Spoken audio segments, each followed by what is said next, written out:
to the new video series, Ringgold Rapid Responsive. I am Patricia Klein, historian of the Ringgold Band. In this series, we will meet members of the Ringgold Band and Ringgold New Horizons Band and get a glimpse of their lives. Welcome, Ringgold Band member Dave Myers. Good morning, Patty. Good morning, Dave. So Dave, for our audience, what section of the band do you play in? I play in the percussion section. And do you serve the band other than playing over the years? Well, from the mid-90s to, I guess, about 2010 or thereabouts, I was business manager and then also treasurer at the same time for a total of about 15 years, I believe, until Mike Gumpert took over as business manager and Tim Simmons took over as treasurer. So I held both of those positions for, I think, about 15 years. It was a good long while. Yeah. The other things I've done that I'm sort of proud of, I guess, is I started the website. And an interesting story about that is when I started the website and I did all the programming and everything back when I knew how to do that stuff. I actually, I wanted to get www.ringgoldband.org because we are a nonprofit corporation, and I thought that was the appropriate address for us. But lo and behold, ringgoldband.org had already been taken, even that early on in website design, by a high school band in Ringgold, Georgia, which the town and the band is named after the same Ringgold captain that our band is named after, if I'm not mistaken. So that was kind of interesting. The other thing I did that I'm proud of is create the newsletter in the format we know that it's in today. When I took it over in the mid-90s, it was little more than two typewritten, single-spaced, sheets of paper with no photos and no color or anything. So I'm proud of the fact that I brought that into the current age with professional design and color and photos and so forth. And it's been a really good newsletter. We've gotten a lot of comments on it. And Skip Miller is doing a good job with it now since he took that over from me a few years back. Yeah, I know the newsletter is what sets us apart from many other bands. We get a lot of compliments from other bands and bandmasters around the nation. So thank you, Dave, for that. How long have you been with the band? I joined the band, I think, in '92 as a substitute at first. I had played with the Pottstown Band and Glee Club in Reading from the time I was too young to join the Musicians Union back in Pottstown. And I used to have to get a ride to rehearsals from a friend of mine in high school, so I know I couldn't drive yet. So I think I was 14, 15 when I started playing with the Pottstown Band, and then played with them pretty much continuously in those years through high school. And then later, the band, as it changed conductors over the years a couple times, I don't think I played with them continuously up till '92 when I joined Ringgold. There was some time that I was off there for a while. You remember your first gig or most memorable experience with the Ringgold Band? I don't remember my first gig. I had followed the band a little bit. I had seen the band at Hill Church over the years because I grew up in Boyertown. So I was familiar with the Ringgold Band.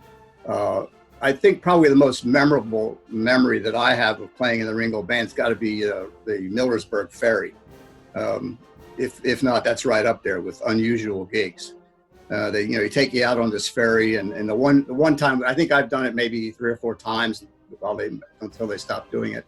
But the one time they took us so far out into the middle of the river, and they had the band mic, I remember, and we could hear the bounce back from the shore of the speakers on a good 2 or 3 second delay because we were so far away. And it was so confusing, that gig, because as we played, we could hear our music coming back to us seconds later because of the distance that we were apart. So I remember that particular gig that we did a couple times. I don't remember the last time I played, so. Seems like it's been forever since we were together. Yes. What is your present or past occupation? Well, I've been retired from commercial banking. It was 7 years this past April. I worked at American Bank in Reading, was my first bank job out of college. That became Meridian Bank. I was with Meridian until it became Core States, and then it became First Union and Wachovia and now Wells Fargo. So the mail I get from my days at Meridian Bank, I'll say Wells Fargo. Then I went to National Penn Bank in Boyertown for the last 13 years of my career, and retired from there in 2013 as a commercial loan, small business loan underwriter. So 43 years approximately in banking. Wow, that's a long time. Yes, it is. And I don't miss it a bit. Can you tell us a little bit about your family and your life outside the Ringgold Band? Well, I'm married to Barbara, and interesting, tomorrow is our 48th wedding anniversary. Well, congratulations. Thank you. June 10th, 72. Have one grown son, Andrew. He's 45, I guess he'll be this year, or 46, I forget.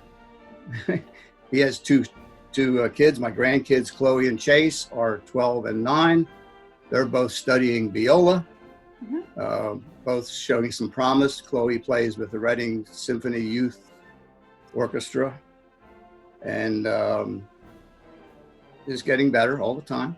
And Chase just started, I guess maybe 6 months or so ago, and he's showing some promise too. He's a real bright kid, and he picks things up fast. So I'm anxious to see if they keep up with it and how far they take it. My son's musical. He's never played in any formal bands or anything, but he plays drums and guitar a little bit, and he enjoys getting together with his buddies and making some music in the basement. And I know you have a little side gig going. You want to share what? Well, I play keyboards and sing. Something I've done on and off most of my life. I taught myself to play piano. I don't read piano music, but I play by ear. And once I retired, I had all this time on my hands, and I sat and just to relax and while away the time, I started spending a lot more time on the keyboard. And after a while, I thought, I think I have enough material. I could take this show on the road, So I gradually got booked in some retirement homes, and I've done some private parties and birthday parties and a couple club dates and stuff like that. It's not something I want to get too busy at this age and doing, but it's something I really enjoy. It's 180 degrees different musically from playing drums all my life. It's nice to actually make melodic music and to sing along with my own accompaniment. So I'm the boss. I only have myself to blame if something goes wrong. And to be honest with you, it's so enjoyable when I play in a retirement home, and you play a certain song and you can just see it come over the person's face, if they requested the song, that it just takes them back to fond memories. So I find that really, really rewarding, and I enjoy doing it. And I've gotten pretty good feedback. So if I ever start again, all my gigs have been canceled like everybody else's because of the situation in retirement homes and nursing homes. So I don't know if or when it'll ever start up again, but if it does, and if I'm still able when it does, I intend to continue doing that. Well, if it continues like this for a while, maybe you can just hit the record button. I was thinking of that. Live premiere at their place, like they're watching a movie. I thought of doing that, doing a streaming show or whatever, but it could happen. Live from the garage. There you go. Yep. It's a new Dave Myers show. I have all the stuff here, and I set it up in the garage now and then, and just practice, with full amp and everything else. Just you got to keep your skills up. That is true. Music is something that, like a sport, you have to constantly keep at to keep your chest in shape. And I know with my voice, if I don't sing every day, I can feel the difference. It's at this age, the voice isn't as strong as it was years ago. So you got to keep it in shape. I don't know how the rock stars do it. The Mick Jaggers and Elton Johns of the world, I don't know how they do it.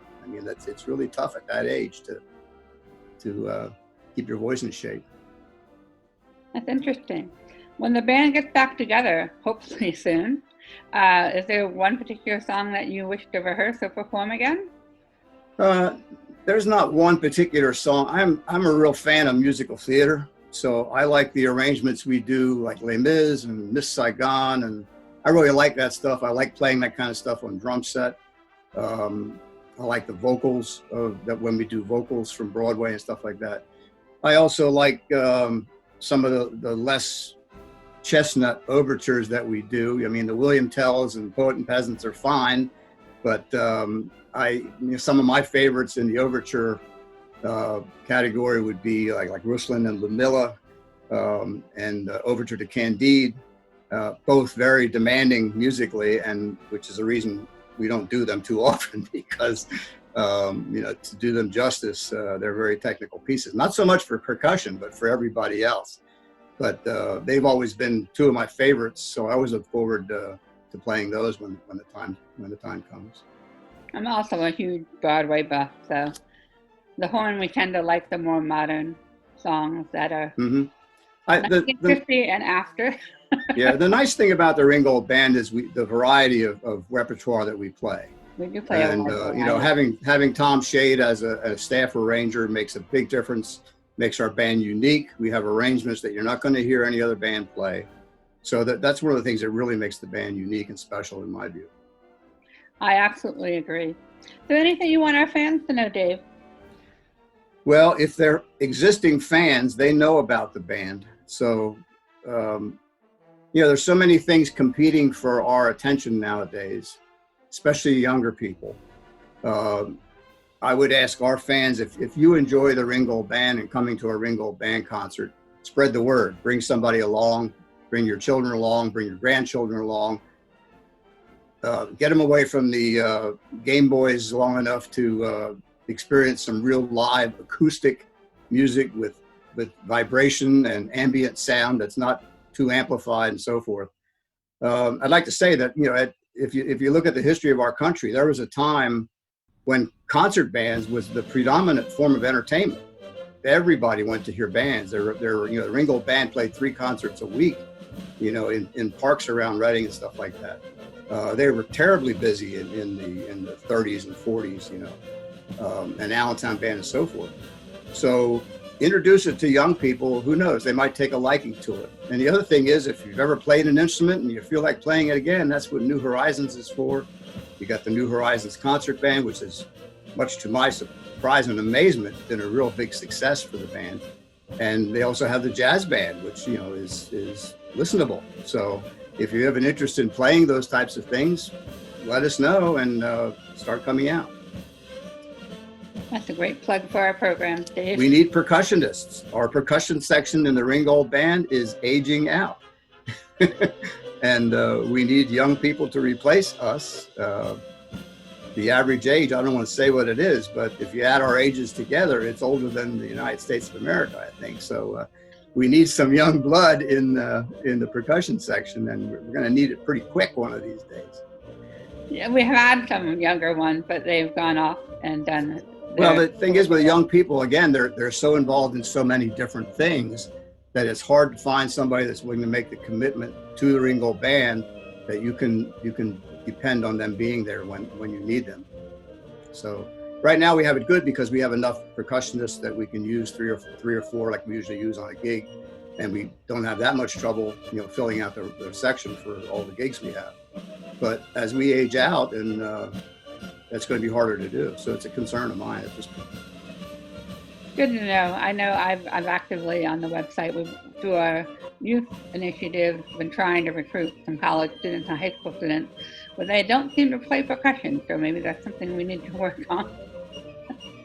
Well, and then we have some challenges in the percussion section because you could have a really good high school percussionist, but the traditional bass drum cymbal combination playing like this, is a skill that has to be mastered. And, Brian Holt's been with the band for 100 years or whatever, and is an expert at it. And Jerry Redkay does a good job at it. I shy away from it because it's really hard on your hands, and I have arthritis in my fingers. So, it's I don't know how Brian does it all these years, but, it's going to be hard to find somebody that can step in and learn that technique, which is a specialized technique that's not taught in our schools, even colleges. I mean, it's got a lot of blank stares from people when you show them that and explain how you do it. So it's difficult. Plus, you need somebody that can really play snare drum, bass drum, timpani, bells. You're all it's around hard. percussionist. It's hard to find a percussionist. So that's just one of the challenges of the band. So if anybody listening to this knows of anybody who's a percussionist or a drummer or is interested, by all means, give us a call. Thank you, Dave. So let's give a big hearty thanks to Dave Myers for sharing his time with the Ringgold Band and our patrons. I am Patricia Klein, historian of the Ringgold Band, and that was another episode of Ringgold Rapid Responses. Bye. Bye. Good job.